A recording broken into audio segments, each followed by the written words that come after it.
SNX Marathi, Siddheshwar news express, सत्यासाठी SNX सोबत. मराठा समाजाच्या प्रलंबित मागण्यांसाठी लढा अधिक तीव्र करण्याच्या भूमिकेतून मराठा आंदोलक नेते मनोज जरांगे पाटील यांनी 29 ऑगस्ट 2026 पासून निर्णायक आंदोलन छेडण्याची घोषणा केली आहे.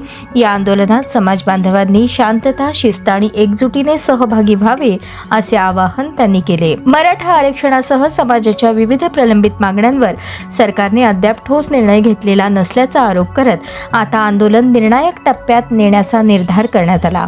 यासाठी राज्यभरातील मराठा समाजाने मोठ्या संख्येने सहभागी होऊन लोकशाही मार्गाने आपल्या हक्कांसाठी आवाज बुलंद करावा असे आवाहन करण्यात आले. या आंदोलनाची घोषणा होताच राज्यातील मराठा समाजात पुन्हा एकदा हालचालींना वेग आला असून विविध भागात बैठका, जनजागृती आणि नियोजन सुरू झाले आहे. आंदोलनाच्या पार्श्वभूमीवर पुढील रणनीती आणि कार्यक्रमाची माहिती लवकरच जाहीर केली जाण्याची शक्यता आहे. दरम्यान आंदोलनादरम्यान कायदा व सुव्यवस्था राखत शांततापूर्ण पद्धतीने सहभाग नोंदवावा असे आवाहन आयोजकांकडून करण्यात आले आहे.